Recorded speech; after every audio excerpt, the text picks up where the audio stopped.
The United States and Britain monopolize the forefront of financial civilization in today's world.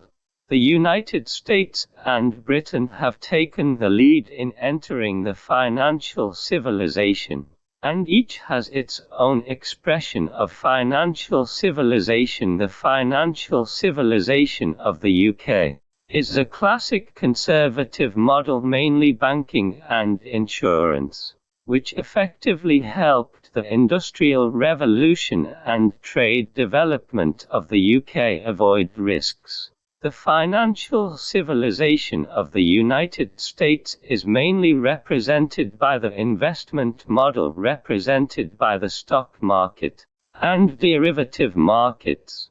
It conforms to the speculative nature of Americans, helps the United States successfully complete the main stages of industrial civilization, such as Western development, railway construction, and canal construction, and quickly enters the new economic civilization from industrial civilization. In addition to having financial civilizations that adapt to their respective national conditions and characteristics, the financial civilization of the United States and Britain has also become a strategic point for them to control the world. National strategic means such as controlling the international banking system, controlling the global hard currency, and mastering the international capital market ensure that the financial civilization of the United States and Britain takes the lead. From a deeper analysis, there are three more reasons. Firstly, the financial surplus in the United States and Britain was the earliest and most severe, and the detachment of the virtual and real economy was the most thorough. In recent years, worldwide financial assets are rapidly rising in multiples, with the United States alone accounting for 1/3 of the global financial scale. Using the stock market for example, the market capitalization of the US and UK stock markets accounts for up 2% of GDP. When the financial surplus reaches a certain level, the virtual economy exists independently of the real economy. Currently, the size of the virtual economy in the United States is more than times that of China, and the size of the virtual economy in the UK is also more than times larger than that of China. Nowadays, global foreign exchange transactions have basically deviated from the operation of the real economy. Among the daily transactions of $1 trillion do not have any trade or production background, purely for the sake of profit-seeking needs of funds. The operation of this part of the virtual economy follows its own laws, such as high vulnerability, conceptual pricing, etc., fully reflecting the game rules of financial civilization, which are completely different from the game rules of industrial civilization. The detachment of excess financial capital from the virtual and real economy provides a prerequisite for the formation of financial civilization. China and the United States essentially belong to the same group of people. In fact, superstitious markets and superstitious state-owned enterprises belong to the same era. Experts and scholars mostly believe in the market, while officials, most people, are superstitious about the state. This generation of experts and scholars has been basically indoctrinated with classic Western economic theories advocating for the magical power of the invisible hand of the market and reducing government intervention. Among these scholars, the most typical is Wu Jinglian, who is called Wu market, and Glaucon, Shi Qing and others were influenced by it. As for contemporary officials, they always believed in the power of the government, believed in cybernetics, and preferred to concentrate their efforts on major issues, which was also the main source of the lingering state-owned concept. Between these two, those scholarly officials who excel in learning and become officials, who have achieved the transition from being experts and scholars to officials, have experienced a personality split. They are both superstitious about the market and difficult to resist the temptation of state-owned enterprises, towering above the temple and guiding the country. To put it simply, they are using the market to gain benefits and administrative monopolies to profit from competition. In recent years, officials who have parachuted into state-owned banks as bosses have used the name of shareholding and marketization to give rise to the phenomenon of millions of annual salaries, which is just a microcosm of it. As for market efficiency and government efficiency, whether in the entire history of economics or in the middle, who is higher or lower, there has been a long-standing debate in the process of market-oriented reform in China. Putting aside the linear thinking of either this or that, objectively speaking, the key to better and healthier reform lies in having or hedging these two efficiencies.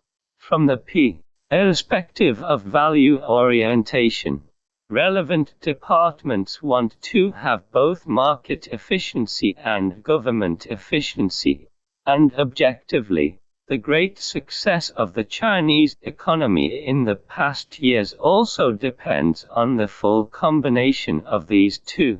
However, in recent years, the frequency of hedging between the two sides has increased.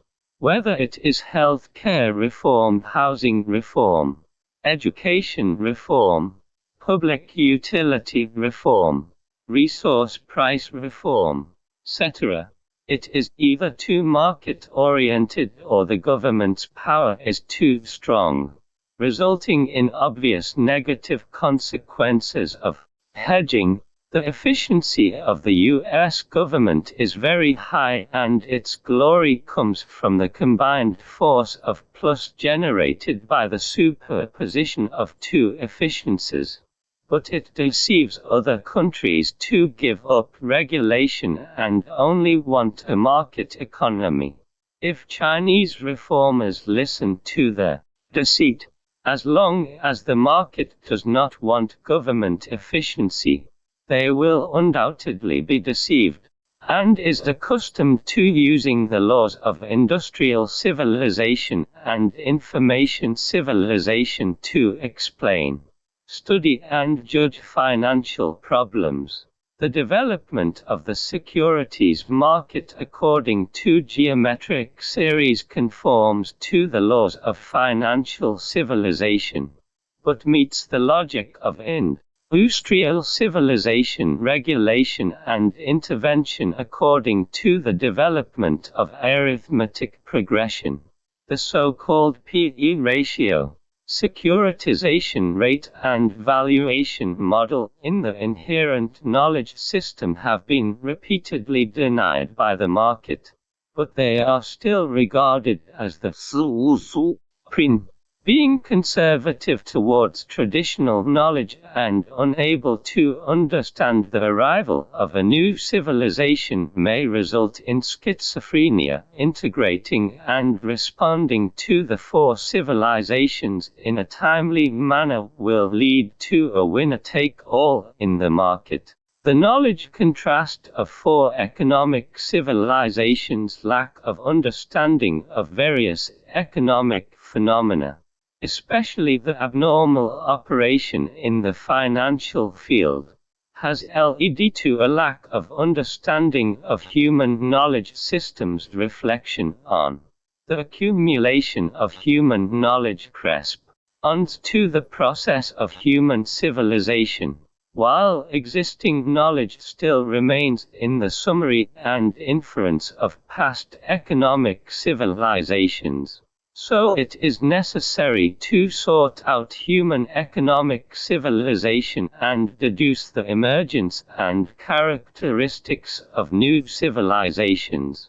The process of economic civilization is accompanied by the evolution of industries, and the earliest industry that emerged in humanity is agriculture. Animal husbandry predates agriculture industry, but animal husbandry has not been widely promoted. In a broad sense, animal husbandry belongs to agriculture, which corresponds to agricultural civilization. The basic elements of agricultural civilization are land and labor. Labor is the father of wealth and land is the mother of wealth. Other forms of industry such as handicrafts, commerce, religion, and service industries are subordinate and even considered to not create value. The understanding of wealth is very singular, and the purpose of competition between people and countries is primitive wealth. Without different values competing with each other, conflicts caused by religion do not fall within the scope of economic civilization discussed in this article. Agricultural civilization has lasted for thousands of years, and its knowledge can be effective for thousands of years. It is reasonable to say that half of the analects of Confucius has conquered the world. The rapid advancement of the Industrial Revolution has brought humanity into a new civilization system, namely the stage of industrial civilization. Industrial civilization is fundamentally different from agricultural civilization. The basic elements of industrial civilization are capital and value, which are exchanged for the purpose of production. The general equivalent of exchange is currency, early gold and silver coins, later paper currency. After the emergence of paper money, the currency form expanded, and inflation became the social and economic partner. Humanity has in a deeper understanding of wealth. There have also been huge differences in understanding, with one faction starting from human labor, holding high the banner of labor value, and deriving surplus value is defined as labor value wealth. Ricardo's value theory, Marx's labor axiology, Lenin's and Stalin's socialism theory. The other school directly launches from interests of people be respected, rather than being a broad concept.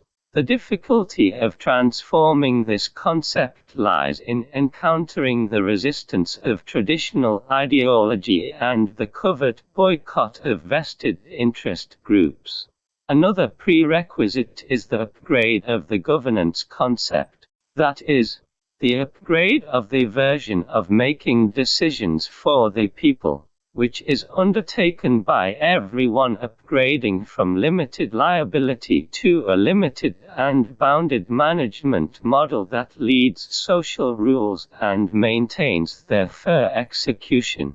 Previously, the direct participation of the state in the operation of the economy inevitably led to self-interest, resulting in impure motives for the state. However, when the state is above economic interests and only serves as the creator and maintainer of the system, the transformation of its role creates a natural demand for the principles of fairness and justice. The controversial labor contract law, to some extent, is a manifestation of the shift in national motivation from favoring enterprises to providing universal coverage for the interests of workers. It is a transition from a focus on efficiency first to a balance between fairness. Despite its poor timing, it is still a landmark milestone, because the more a few people resist, the more they can reflect that it actually represents the interests of the majority and touches the pain points of interest groups. At present, it is the Ministry of Power that undermines the principles of fairness and justice, distorts the state's motives seriously, and causes even greater public discontent. The phenomenon of door-oriented, departmental interest-oriented, and interest group-oriented. Many authorities use the name of the state to harm the people and enrich the private sector, and practice monopoly under the guise of maintaining fairness and justice. This distorts the essence and core of the national political system, which means that the state represents the interests of the entire society and the nation, and implements its representation through various state machines.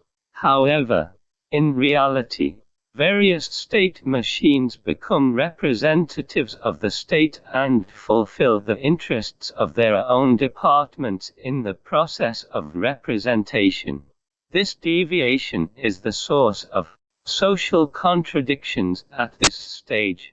The real reason for the large-scale mass incident in Wengan County, Guangzhou, is that the government has repeatedly violated the interests of the masses in mineral resources development, resettlement, building demolition and other work, and in the process of handling conflicts, disputes and mass incidents. Some cadres have a rough style, simple working methods and random use of police force.